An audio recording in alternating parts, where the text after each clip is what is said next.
And so when I say Chinese, I want you to scream out the nation that's associated with this. For example, if I say Chinese, you're going to say what? China. All right, let's say it with authority. When I say Chinese, you say what? China. All right, that's just a test right there. So here we go. Chinese. China. Russian. Russia. Italian. Italy. German. Germany. Swedish. Sweden. Korean. Korea. Egyptian. Egypt. Nigerian. Nigeria. Black. Exactly. Nothing. Tell him, Pastor. Tell him, Pastor. Black, nothing. I hope you were able to successfully identify the issue. The lion won't sleep tonight. 'Cause we woke now, and we woke now. I said the lion won't sleep tonight. 'Cause we woke now, and we woke now. They want us to sell our souls to barter profit. Like God's property, it's hard to market. So we steady to aim, keep your eyes on target. Cause when you got to drive, yeah, they'd rather you park it. But I don't valet, you ain't getting these keys. I'm keeping closed hands, I'm on bended knee. I'm just a reflection, dealing with 8 sections. Art mixed with life, you can feel the convection. Your lion won't sleep tonight. 'Cause we woke now, and we woke now. I said the lion won't sleep tonight. 'Cause we woke now, and we woke now.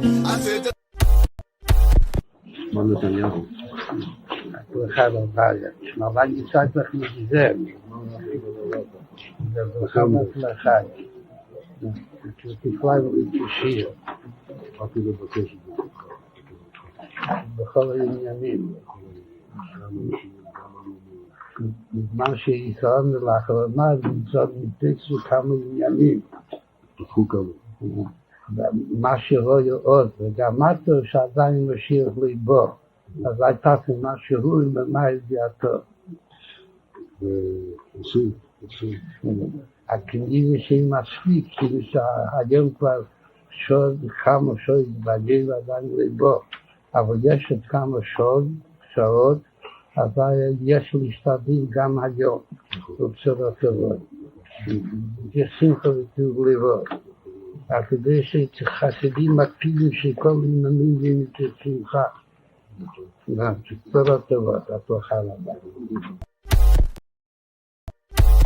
I mean, anti-Semitic statements are never good for anybody, right? It's kind of like being anti-black. But, you know, it's really interesting. I didn't realize that I could be considered anti-Semitic till I read one of the definitions of anti-Semitism. Look at this. The definition says, making mendacious, dehumanizing, demonizing, or stereotypical allegations about Jews as such, or the power of Jews as a collective, such as, especially, but not exclusively. This sounds like let it go by. What was that? All right, so it says, think about it, that sounds like the type of wording that's in the contracts, right? Indeed. Okay, it says, such as, especially, but not exclusively, the myth about a world Jewish conspiracy or of Jews controlling the media, economy, government, or other societal institutions. But isn't that what you said? That Jews run everything? Yeah, but that actually is considered to be anti-Semitic. I didn't realize that it was anti-Semitic to say, hey, you know, I have a Jewish attorney, I have a Jewish record label, I have a Jewish contractor, I have a Do you regret your statements? Or the statements you think you should be walking back? I mean, considering... What do you mean walking back? Well, you know, backing up off of them. I mean, the thing is, you've lost a lot of endorsements. People are dropping you. You're getting, vilified. I mean, you might think you're right, but I think, there's a whole world out there that's condemning you for what you said.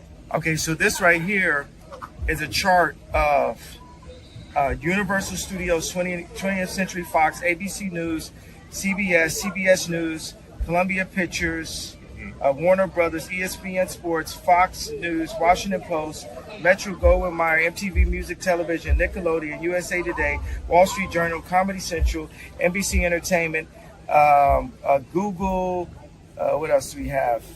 Disney, ABC Kids and Family, YouTube, Los Angeles Times, Discovery Network, Paramount Pictures, Facebook, Huffington Post, Yahoo, Marvel, Hulu, Cosmopolitan, Time, Touchstone, Associated Press, Pixar, Miramax, HBO, New York Post, LucasArts, MSNBC, DreamWorks Animation. Now, the thing is, I skipped over maybe about 5 of them because it was just unclear on this list.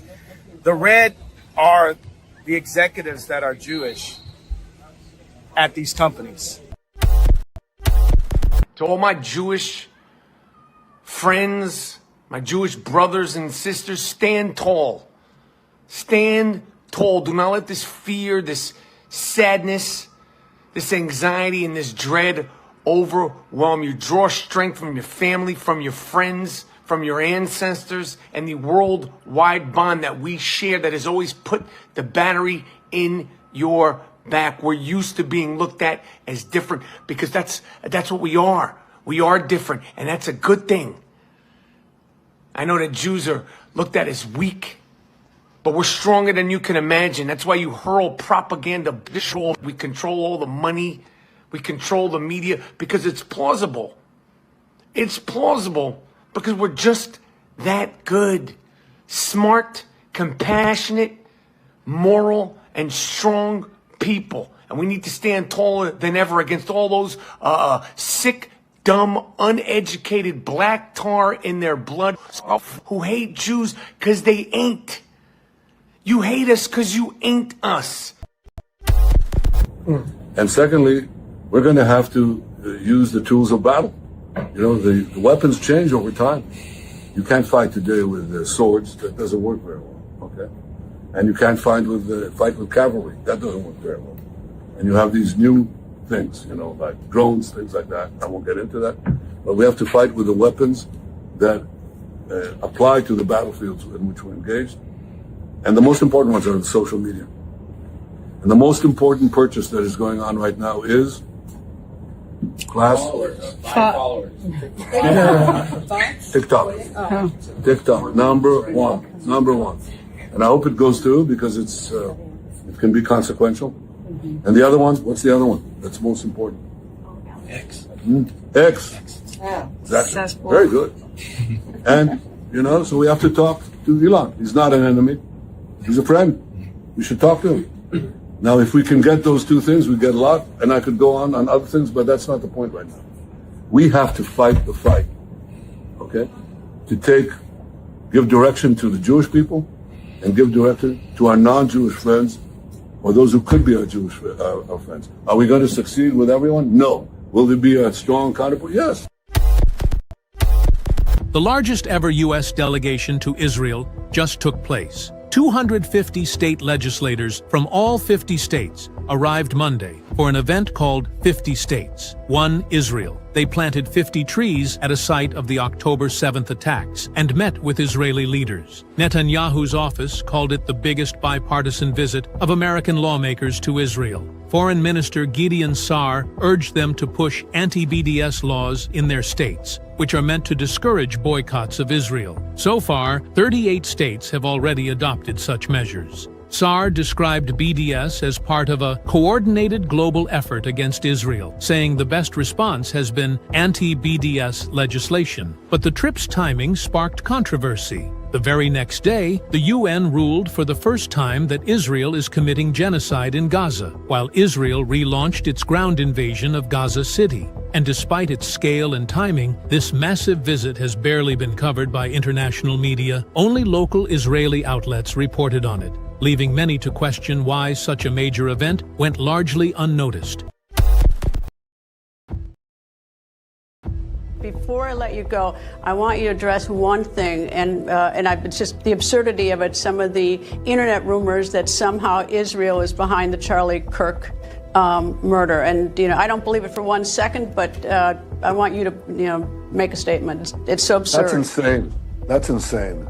Israel also changes the orbit of the moon. Israel pushes the sun. I mean, the whole thing it's not only insane, I think it's so absurd, so stupid, and so ridiculous. You can't believe that people are saying that. Quick, hide in here.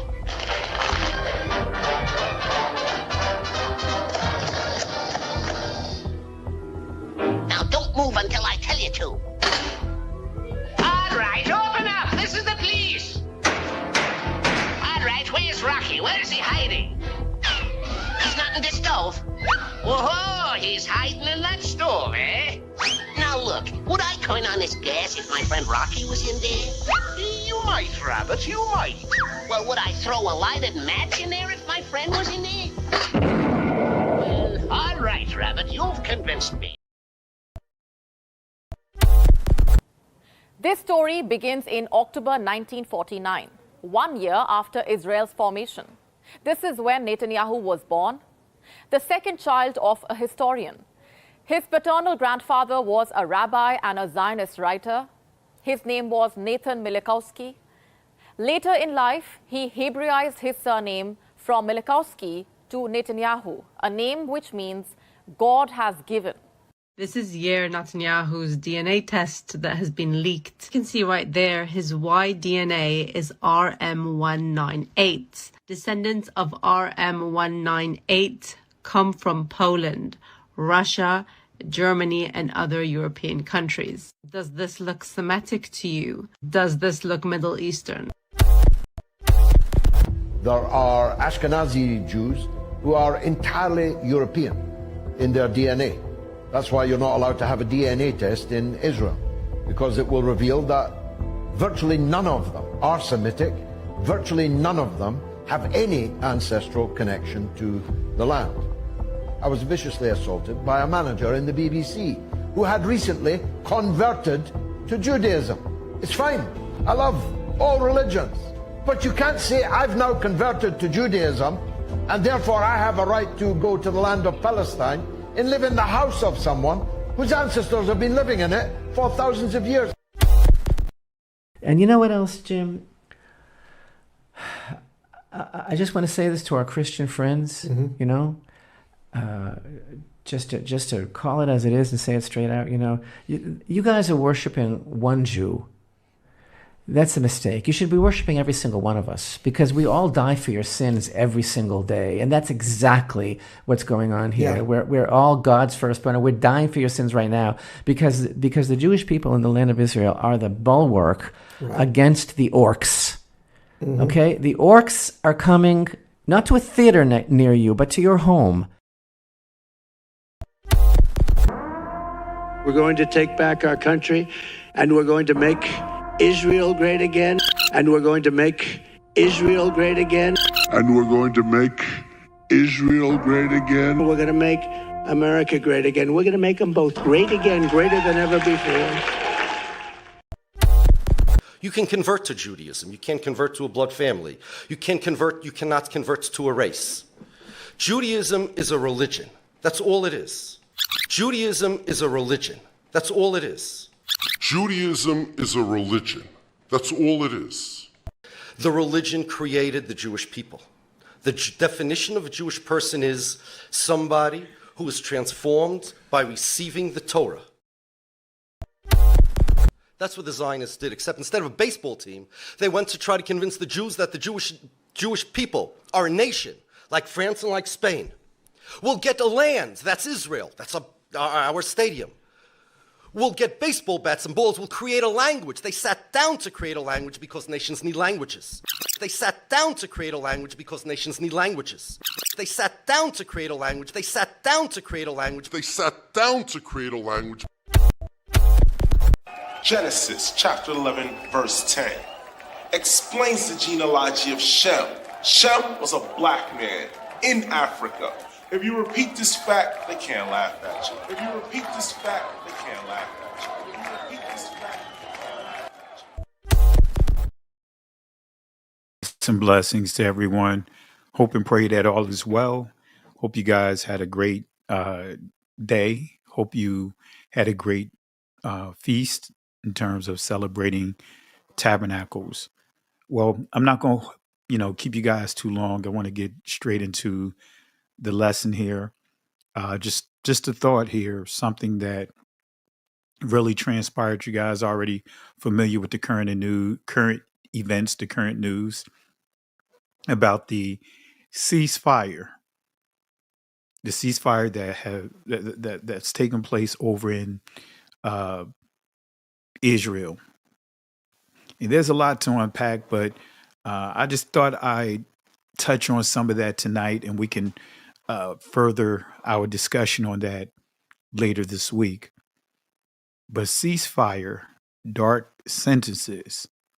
And that's the point I really want to highlight, dark sentences. And I want to really explain this to you guys. And this will help show you my thoughts, kind of reveal my thoughts about this whole so-called ceasefire. Now, keep in mind, there's a difference between ceasefire and, peace. There's a ceasefire, but there's no agreement in place that stops the war. It's just a ceasefire.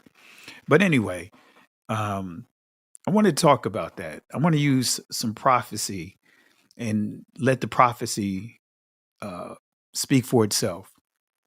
So bear with me. So ceasefire, dark sentences. So make a note of that, dark sentences. And let's get it going. Let's get it going.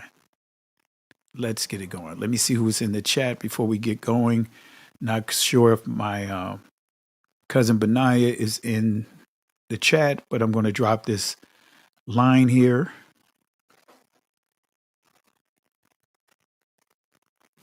All right. I'm going to drop this line, but let's get into it. Ceasefire, dark sentences. Ceasefire, dark sentences. Let's start with Daniel chapter 8, verse 1 through 5. Let's start with here, so that way we can really unpack this the way that we want.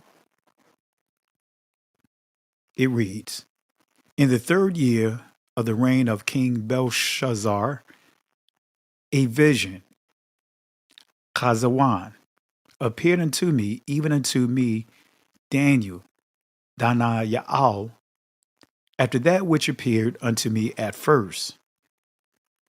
And I saw in a vision, Chazawan, and it came to pass, when I saw that I was at Shushan, in the palace which is in the province of Elam, and I saw in a vision Chazawan, and I was by the river of Ulai.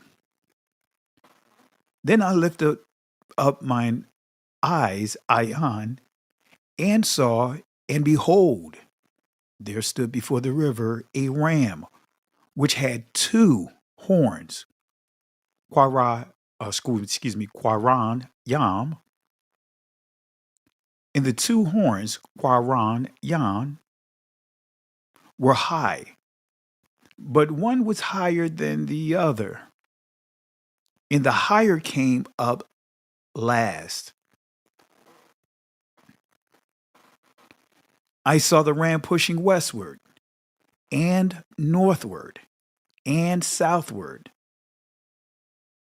so that no beast might stand before him. Neither was there any that could deliver out of his hands, but he did according to his will, and became great. And and as I was considering, behold, and Sapayar, in other words, he-goat, came from the west, and on the face of the whole earth, and touched not the ground. And the he-goat, Sapayar, had a notable horn, Quaran, between his ion, in other words, his eyes. A lot to unpack here, family. And I see someone that's in the back stage. I'm not doing an open discussion here tonight. So I appreciate you for wanting to jump on, but the link was dropped, not it was dropped specifically for my cousin. So I'm not going to bring you on. We'll do that later this week, possibly this weekend. So I'm not going to bring you on because I'm not having an open discussion tonight because I really want to get through this lesson and I want to keep it simple. All right. But nevertheless, let's continue here, family. Let's break this down. Let's break this down. Who are the ram and who are the he goat? Now, you guys know I've been doing a series titled The Cult of Baal, and I encourage you guys, go watch that lesson, that series. Go watch that series. All right. Who are the ram and who are the he goat? Well, let's answer these questions. Who is the great horn and the four little horns? Let's get some historical context, right? You guys know my thoughts on eschatology. So I'm going to give you some historical information based off of scripture. But you all know that eschatology, right? There's not one set etched in stone eschatology. Within Catholic Christian circles, there's like 7, 8 main eschatologies, then it branches off to more. Judaism has several variants of eschatology. Islam. So I want to make sure that I preface this with you guys understanding this, that I don't subscribe to anyone's eschatology. We're just going to go strictly off the scriptures. And then we're going to see some things that really stand out within this text that I'm highlighting, Daniel chapter 8. So the historical context, right? Daniel, Danyal, received the vision in the 3rd year of Belshazzar, his reign, which was probably 550 BC. This was about 12 years before the fall of Babylon, on about October 12th, according to this calendar. 539 BC. This is interesting. In his vision, Daniel, Danayal,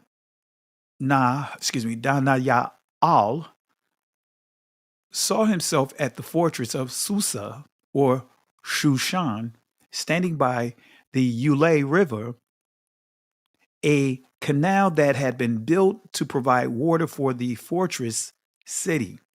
So Susan was about 200 miles east of Babylon and 150 feet north of the Gulf of Persia, or the Persian Gulf, So although the city was the capital of Elam, it was not that important to Babylon. However, later it would become one of the royal cities of the Persian Empire. So the Persian king Darius I established Susa as his capital in 521 BC. From a biblical perspective, 2 of the prominent citizens of Susa were Esther and Nehemiah.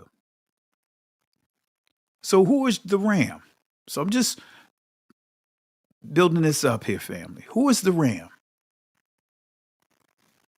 In his vision, Danayal saw a large, powerful ram, which represented the Medo-Persia. He noticed 2 significant features about the ram. First, the ram had 2 long horns. However, one horn was longer than the other, even though it started to grow later than the first. Make a note of that, family. Make a note of that. This refers to the fact that Persia was initially less powerful than Media. But under the leadership of Cyrus, Persia eventually conquered Media and united the two nations to become the great Medo-Persian Empire. So the Ram was unstoppable as it charged west, north, and south. In its terrorizing charge west, the ferocious Ram conquered Babylon, Syria, and Asia Minor. It even invaded certain areas of Greece. So to the north, Persia, in other words, the Ram, conquered Armenia, Scythia, and the Caspian Sea area. Moving southward, Cyrus and his successors conquered Egypt and Ethiopia. No nation was able to withstand the powerful and cruel attack of the Medo-Persia. This terrifying beast did as it pleased and became the largest empire up until that time in human history. So who are the he-goat? Who is the who are the rough he-goat that's highlighted in the scripture? Who is the he-goat? Because we see the ram with two horns, but then we have the rough he-goat. Who is the he-goat? Well, the scripture really gives us the answers. And let's see what Daniel say about the he-goat, this rough he-goat. Daniel chapter 8, verse 20, this is what it says about the he-goat. The ram which thou sawest having two horns, Huaran, are the king of Media and Persia. And the rough goat is the king of Greece, or Grecia, or Grecia, excuse me. The ancient Hebrew pronunciation of it is Yawan. And the great horn, Quaran, that is between his eyes, in other words, Ion, is the first king. Let me read it one more time. The ram which thou sawest having two horns, Quaran, are the kings of Media and Persia. And the rough goat is the king of Grecia, excuse me. Yawan, in the Israeli, Yavan is how it's pronounced. But we know that there was no va sounds in ancient Hebrew. But nevertheless, in the great horn, Quaran, that is between his eyes, Ayan is the first king. So suddenly, Daniel saw in his vision a swift, angry goat with one prominent and large horn. This angry goat represented Greece and Alexander the Great. Daniel described five, it really is four, that's a typo here, four features of this goat. So let's see what Daniel says about this. Daniel described four features of this goat. First, the goat, which is Alexander the Great, came from the west, swiftly crossing the entire earth without even touching the ground. The goat came from the west, swiftly crossing the entire earth without even touching the ground, as I just highlighted. The goat was filled with rage as he attacked the two-horned ram. So now this is dealing with turmoil. This is dealing with a war between the Greeks and the Medo-Persians. The angry goat attacked the ram with intense power. When the goat struck the ram that had two horns, it represented Alexander's destroying both Media and Persia, trampling the empire into the ground. So Greece became a great empire under Alexander the Great, conquering most of the known world of that day. But due to his success, he became increasingly prideful and arrogant, even exalting himself as a deity. Sounds familiar? Especially when you deal with the son of perdition, whose attributes is wanting to be worshiped. Remember that family, that whole series on the son of perdition? The son of perdition, one of the main attributes, one of the key attributes is that the son of perdition wants to be worshiped. And we know that Gomer is the son of perdition, but we know that when we're reading the son of perdition, it's referring to the bloodline of Japheth. Well, not Gomer. I said Gomer is the son of perdition. Excuse me.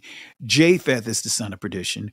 Gomer is a son of Japheth, right?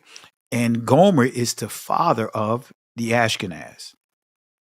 All right. But nevertheless, the key attribute is Gomer, or should I say, the descendants of Japheth, they want to be worshiped. That's what 2 Thessalonians chapter 2 highlights. It highlights that they will put images of themselves in the temple and want to, basically, in a nutshell, paraphrasing, to be viewed as a deity and be worshiped as one. But the images will be a reflection of themselves. So this is a sample proving how this beast, the fourth beast highlighted in Daniel chapter 7, key attributes is manipulation, altering and changing things. But this fourth beast, which we can connect to the son of perdition in 2 Thessalonians, the key attribute is worship. Peep this out. And you know what else, Jim? I just want to say this to our Christian friends, you know, just to call it as it is and say it straight out, you know, you guys are worshiping one Jew. That's a mistake. You should be worshiping every single one of us, because we all die for your sins every single day. And that's exactly what's going on here. Yeah. We're all God's firstborn, and we're dying for your sins right now because the Jewish people in the land of Israel are the bulwark against the orcs. Okay? The orcs are coming not to a theater near you, but to your home. So who is the great horn?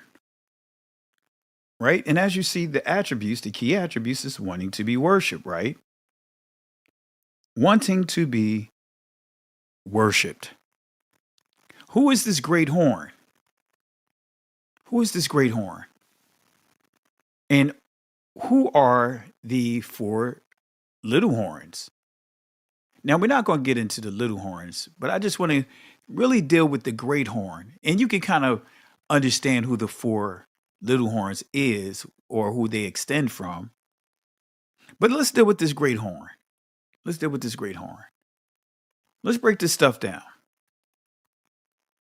At the height of Grecian power, the large horn of the goat was broken off. Alexander the Great died due to a sudden fever at the age of 33. After his death, various leaders of Greece made attempts to hold the empire together, but the attempts were unsuccessful. The four prominent military commanders divided the empire among themselves. And family, this is where I start veering away from the eschatology, veering away from, or making sure I stay clear from the Christian Catholic eschatology, which helped dictate the 1948ers eschatology of this text. All right. So because I don't roll with a lot of that. Like they'll go into the Antipater and Cassandra ruling Greece and Macedonia, Lysmachus,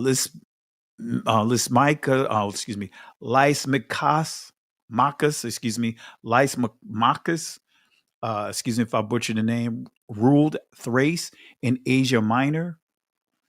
Seleucus, the first, Nicator ruled Syrian Babylon and much of the Middle East. And Ptolemy the second, Soter, ruled Egypt and Palestine. So these are what they will refer to as the little horns. But I'm not going to roll with that. I'm not going to roll with that. Is this fulfillment of the prophecies of the large horn of the goat replaced by 4 prominent horns? Does these prophecies extend beyond the ancient Israelites? Let's give some clarity here. And let me show you, give you more of an accurate, I believe. I think this is a more accurate understanding of the prophecies about the Greeks, about the Grecians. Now, all of that, yeah, you could say that's part of the Grecian history or whatever the case may be. But I want to, just kind of show you something that you won't see or answered in those spaces. Peep this out. At the literal level, Daniel identifies Yawan, the Grecians. Yawan, in the Israeli Yavan, is one of Japheth's grandsons, ancestral to maritime peoples west of Asia Minor. Now, who does that sound like? West of Asia Minor? Let's go to Genesis chapter 2. Oh, excuse me, chapter 10. Right? Look at this. The sons of Japheth, Gomer, Magog, Madai, Javan, in the Israel, ancient Hebrew, Yawan, and Tubal, Meshach, and Tyrus. So we see that Javan is a son of Gomer. But there's some additional names here I want you to make a note of. Who is Javan? Let's see who Javan is. The race Ionians or Eonians, an example, Greeks, descended from him. So we see, of course, this is confirming this is the Greeks. When we go to the Eastern Bible Dictionary, it's going to confirm the same. Who descended settled in Greece, Ionia or Ionia, which bears the name of Javan in Hebrew. Alexander the Great is called the king of Javan. The word is universally used by the nations of the East as the generic name of the Greek race. So Javan are the Greeks, right? That's a fact. So what did Josephus, the Israelite historian, say about the Greeks? This is what's interesting when you start unpacking this stuff, when you start peeling that banana, so to speak. After this, they were dispersed abroad on account of their languages and went out by colonies everywhere, and each colony took possession of that land which they light upon, and unto which God led them, so that the whole continent was filled with them, both the inland and the maritime countries. There were some also who passed over the sea in ships and inhabited the islands, and some of those nations do still retain the denominations which were given them by their first founders. But some have lost them also, and some have only admitted certain changes in them, and they might be the more intelligible to the inhabitants, and they were the Greeks who became the authors of such mutations. For when in after ages they grew potent, they claimed to themselves the glory of antiquities, giving names to the nations that sounded well in Greek, that they might be better understood among themselves and setting agreeable forms of government over them as if they were people derived from themselves, as if they were a people, derived from themselves. So Josephus acknowledges that the Greeks was hijacking people's, other nations' identities. Make a note of that. They are hijacking identities of different nations.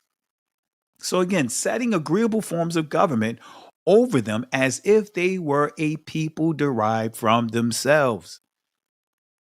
So this quote by Josephus further confirms the prophecy of Genesis 9:27. You guys remember this prophecy? Elohim shall enlarge, in other words, Patha, Japheth, Yapath, and he shall dwell in the tents of Sham. And Canaan, Canaan, shall be his servant. So merchants of Yavan, Tubal, and Meshach trade in slaves in bronze with Tyre. Now, this is the part that I want to really connect some additional dots. As you see here, Yavan or Yawan, Tubal, and Meshach. Remember, you saw these guys, and I could go back here. You saw these guys under Japheth, right? The sons of Japheth. Look at this here. Let's go back here real quick. Javan, Tubal, Meshach. So the sons of Japheth, Gomer, Magog, Madai, Javan, Tubal, Meshach. So that's important for you to make a note. Make a note of that, family. Now let's go back here. So merchants of Yawan or Yavan, Tubal, and Meshach, they traded slaves in bronze with Tyre. Excuse the typo. So we know that the descendants of Japheth, starting with these three nations, they traded people. They traded slaves. They had slaves. They had a slave trade going on here. And this proves it. Ezekiel chapter 27, verse 13. Yawan, Grisha, or Gresha, however you want to pronounce it. Yawan, Grisha, Tubal, and Meshach, they were thy merchants. Look at what it says here. They traded the persons of men. So they were known for trading, enslaving people. They were enslaving people. That was part of their market. That was part of what they added to the trade market. So another key prophecy that proves Daniel's prophecy of Javan extends beyond Alexander the Great, but it involves his descendants' fierce role in the enslavement of the Israelites. So this is going to prove that the prophecies of, and this is the point that I want to make, the prophecies of the Grecians goes beyond what, when you start really getting a grasp of what the Catholic Christian eschatology would teach, which also had an influence on the 1948ers eschatology. That's a fact. So you notice that they really don't go beyond that. They'll keep it in those areas selectively and deceptively. So another key prophecy that proves Daniel's prophecy of Javan or Jawan extends beyond Alexander the Great, but it involves his descendants' fierce role in the enslavement of Israel. Let's go to Joel chapter 3, verse 6. The children also of Yehoiada, Judah, and the children of Yarashalam, Jerusalem, have ye sold unto Yawan, in other words, the Grecians, that ye might remove them far from their border.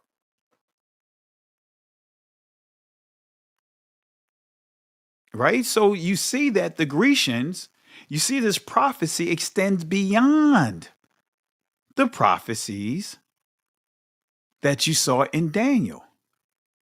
This tells you that that prophecy of Daniel extends beyond.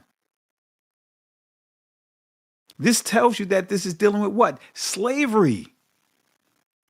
Why am I saying all of this? Yawan, the Grecians, the Greeks, guess what? Already reaches beyond classical Greece to the coastlands and Western powers descending from Japheth. By Daniel's time, Yawan could therefore stand as a biblical term for the entire Western world that inherited Greek culture and power. Are we not seeing it today? The Western world inheriting Greek culture and power? Okay. Let's tie this into Daniel chapter 8. Let's tie it into some key passages here. Starting at verse 23. This is interesting, right? And in the latter time of their kingdom, when the transgressors are come to the full, a king of fierce Azah countenance, Panayam, and understanding dark sentences, Ka Yadawath, shall stand up. The wath is the feminine plural. Look at this here. Verse 24. And his power, Kak, shall be mighty, but not by his own power. And he shall destroy wonderfully, and shall prosper, practice, and shall destroy the mighty and holy people. Who is the holy people? That's you and I, family. The hidden ones that the 83rd book of Psalms talks about. Through his shakal, in other words, policy, also he shall cause craft, maramah, to prosper in his hand, and he shall magnify in his heart, and by peace, shalawa, shall destroy many. He shall also stand up against the prince of princes, but he shall be broken without hands. Now, peep this out, family. Peep this out. Let's give more clarity to this. Let's give clarity to this. What are dark sentences? Kayada. What are dark sentences? Let's break this down real quick. Let's define what dark sentences is. Look at here. A trick, conundrum, dark saying, in other words, sentence, speech, hard questions. But look at here, riddle. You know, so when you start really understanding this, it's like, okay, now I'm starting to pull this in. Etic, saying or question, perplexing, saying or question. We're gonna break this down though, fam. Look at here. This is where it really start getting interesting. And for example, here, double dealing. That's interesting. Riddle, enigma, perplexing questions, double dealing. Now, I want you guys to bring all of this together here because we're going to bring it all together. I want you guys to really start thinking about this prophecy and how to apply it. So look at here. Kawad, right? This is the primitive root word. To tie a knot, an example, to propound a riddle. So dark sentences is also what? Twist and bend, tie things into a knot, right? Making things what? Hard to understand, right? But I'm going to break it down even more. Let's look at this word peace, shalawa. This is where it really gets interesting. Because when you understand shalawa, sounds like shalawam, right? Look at what it says here. Security, in other words, genuine or false. So in this text, the proper application of this word would be false security. So when we start dealing with these dark sentences and we look at that word peace, it all deals with false security. So, what are dark sentences of today? Let me just highlight a couple of dark sentences, right? Complex theological and legal writings such as Talmudic commentary, scholastic creeds, canon law that redefine scripture through deceptive layered reasoning. Institutional peace or false security through supposed unity offered by empires and churches that replace covenant obedience with doctrines of convenience. Here's an example of these dark sentences. The Talmud, look at what it says about the Messiah. But I'm going to get to a key point about the Talmud. Right? On the eve of Passover, Yeshua was hanged. For 40 days before the execution took place, a herald went forth and cried, he's going forth to be stoned because he practiced sorcery and enticed Israel to apostasy. And it goes on to say he was hanged on the eve of the Passover. And he referred to him as being a Mesith or Mesith, which is an enticer. All right. Said that he was also connected with the government. Look at here. With Yeshua, however, it was different, for he was connected with the government. Now, keep in mind, family, the Talmud began its actual physical writings in the 4th to 5th century. Thought I'd add that to the history of what I'm reading here, the Talmud. All right. Anyway, the Talmud says Miriam was a prostitute. Look at here.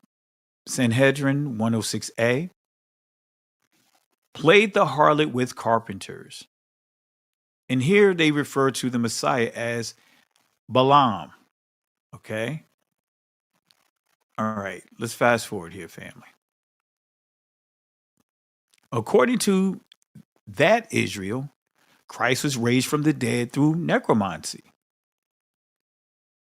This is coming from the Gideon 57a, Sepharia.org, and they prove it here.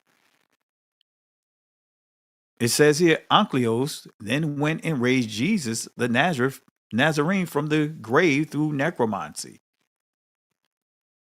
Come on, family. That's what they say here inside their Talmud. These dark sentences, right? For anyone who touches them is regarded as if he were touching the apple of his eyes. Okay? So according to that Israel, those 1948ers, the Messiah is in hell boiling in hot dung. Look at here. Jesus said to him, he is punished with boiling excrement. Anyone who mocks the words of sages will be sentenced to excrement. All right? Can't get around this stuff.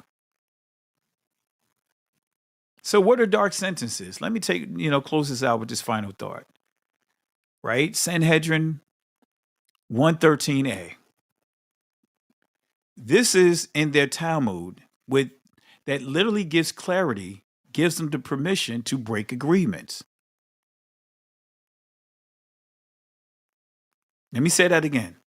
This is in their writing that they can break agreements with anyone that's outside of their community. Look at here.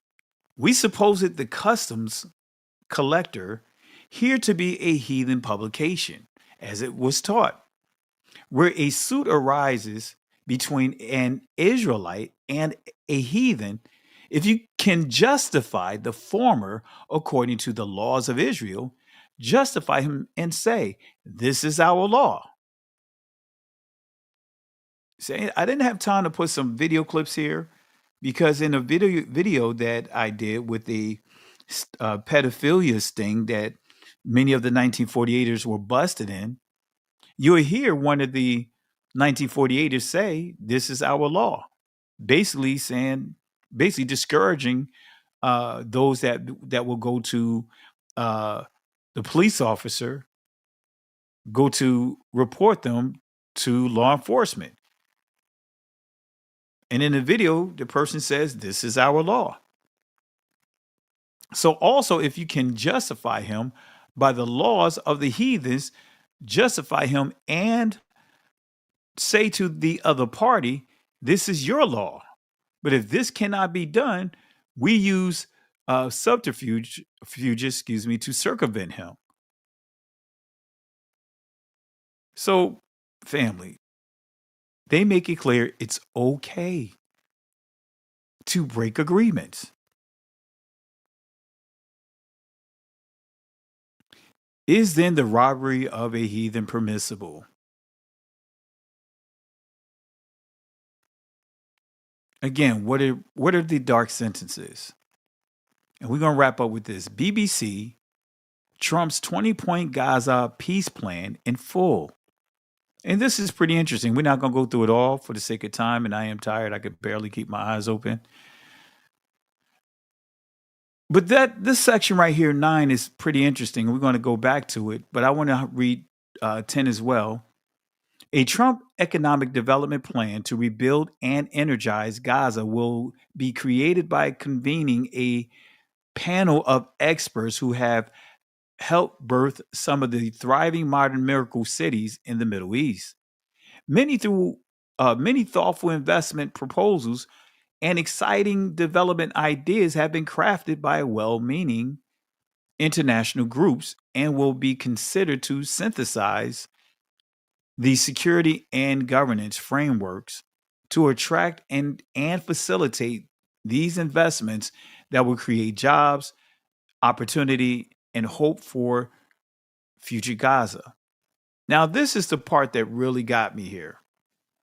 So from a prophetic ethical standpoint, the U.S.-Israeli or 1948ers alliance can illustrate how false peace operates, false security operates, vast resources devoted to defense and state stability, yet continuous conflict, occupations, and displacement follows. The agreements promise shalawa, in other words, false security, disguised as safety and prosperity. But the outcome is destruction for the very people the rhetoric claims to protect. Let's go back here. And I want to highlight a section here. And that's why I call this dark sentences. Look at this here, family. This is pretty interesting. This is a quote from from section 9 of his 20 steps, right? This committee will be made up of qualified Palestinians and international experts with oversight and supervision by a new international transitional body, the Board of Peace. Remember, Shalawa means false security, because that's what this is, which will be headed and chaired by President Donald Trump. Now, family, that's pretty odd. That is very odd. And that should raise red flags. How is he the chair? How is he over this committee that should be the Palestinians? Family, I didn't put it in here, but the prophecy in Ezekiel 35 says it all. So how is it? Remember, just months ago, probably about 4 or 5 months ago, there was images of him with one of his hotels in Gaza. It was a meme, but guess what? He reposted it. So he is exerting himself, and this goes to the prophecy of Daniel chapter 8.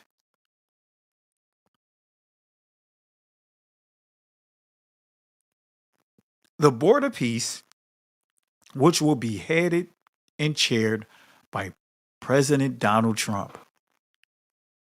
Again, that right there should raise major red flags. This clause is a good modern example of the kind of language Daniel called kayada, in other words, dark, knotted speech, riddle-like sentences.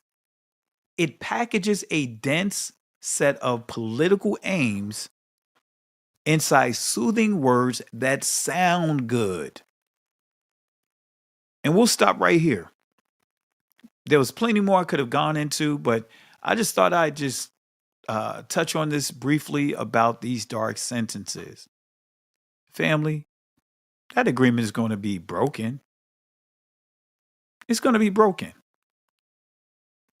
It's going to be broken. That's the inevitable. It's always broken. It's always broken. You know what? One of the things that's going to push it to be broken is going to be Netanyahu. Why? Because he's he has warrants out for his arrest. That's why the president here had to or made an attempt to ask the Israeli government to pardon Netanyahu because he's been found guilty of war crimes.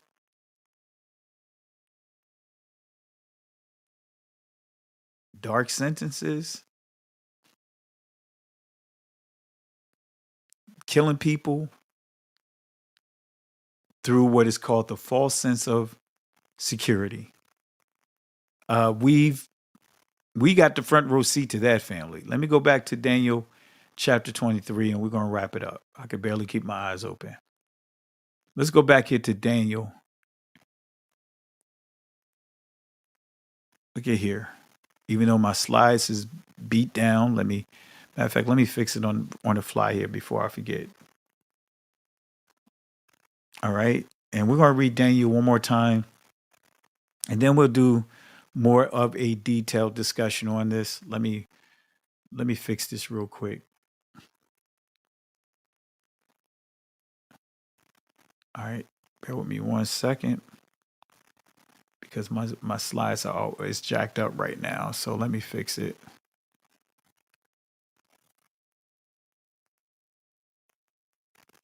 All right. Let's see here.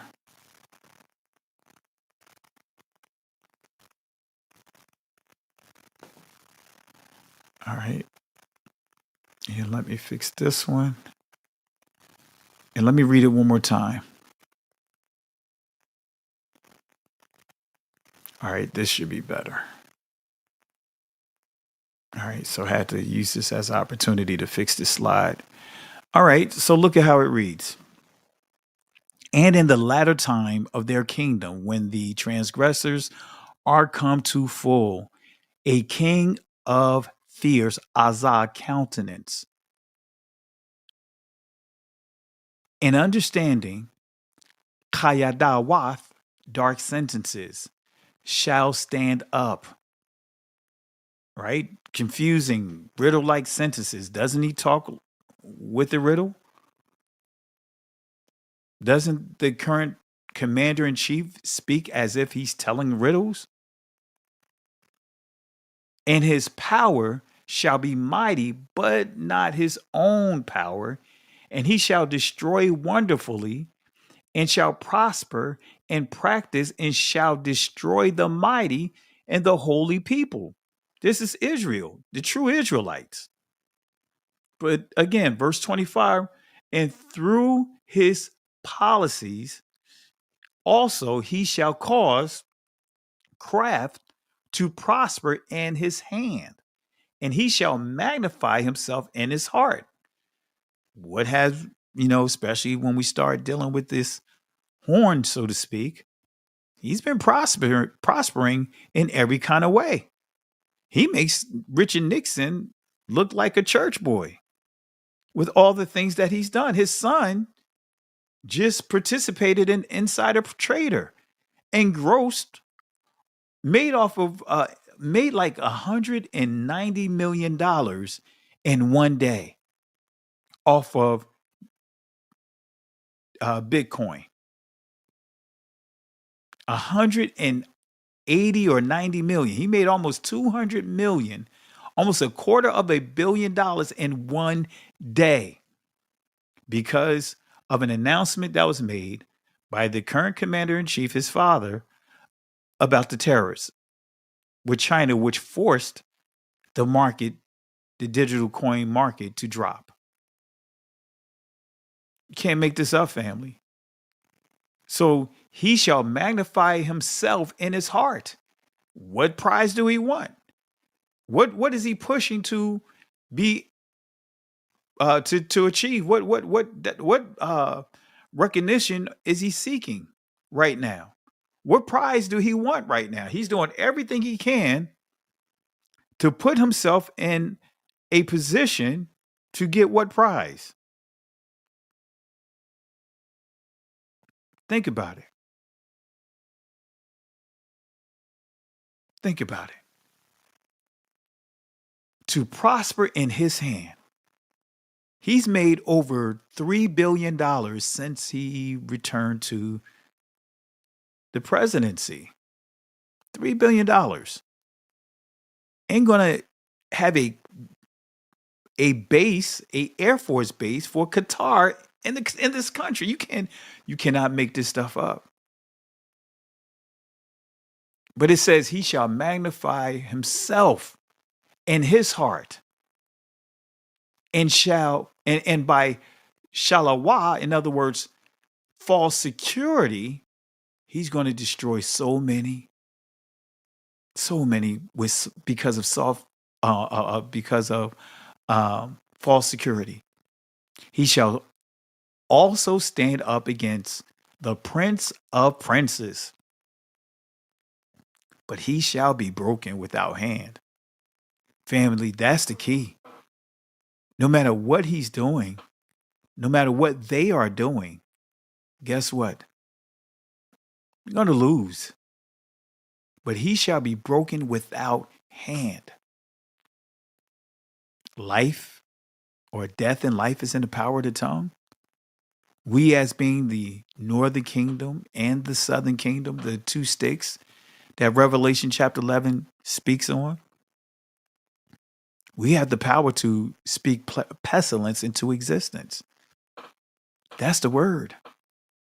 But we don't know how to do that. Why? Because we've been taught a twisted understanding of the text just to keep us in a certain position. And so we really don't know the text like we should, because we have Stockholm syndrome, contradictory behavior, right? Stockholm syndrome and cognitive dissonance. That's the contradictory behavior. Stockholm syndrome protecting the perpetrator.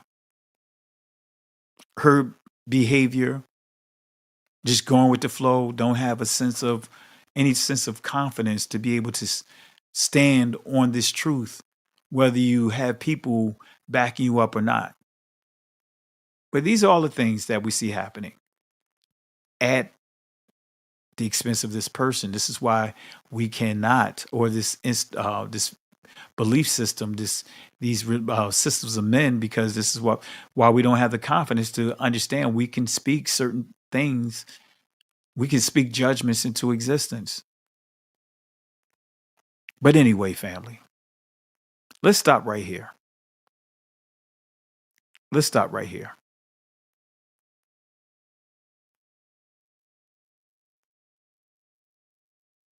Want to shout out to our elder here. Amon, want to say my thoughts and prayers is with you. Sorry for your loss of your older sister. Family, let's show some love for our elder here. My family and heart is broken. I can't hang. My last older sister is with you. I'm just can't. Heartbroken. We lost a big sister, 2 cousins this week. So my condolences to you, Amma. My condolences to you. And we'll be praying for you. Family, on that note, we're going to stop right here. And I hope and pray that this prophecy that I went over puts things in its proper perspective, give you clarity on what we see playing out. So with that being said, family, in the words of Moses, as he was given these encouraging words by the Most High to give to the children of Israel, he said, "Fear ye not, stand still, see the salvation of Yahweh. These Egyptians that you see here today, they will not have power over you again, ever again. The Most High will fight for you, but we have to hold our peace. Can't go back, can't stay here, keep moving forward." Shalom. Genesis chapter 11, verse 10. Listen, Genesis chapter 11, verse 10 explains the genealogy of Shem. Shem was a black man in Africa. If you repeat this back, Genesis 14, verse 13, Abraham steps on the scene. Being a descendant of Shem, which is a fact, means Abraham too was Abraham, born in the city of a black man, called Nimrod, grandson of Ham. Ham had 4 sons. One was named Canaan. Here, let me do some explaining. Abraham, Isaac was Jacob had 12 sons, for real, and these were the children of Israel. According to Genesis chapter 10, these were the children of Israel. According to Genesis chapter 10, these were the children of Israel.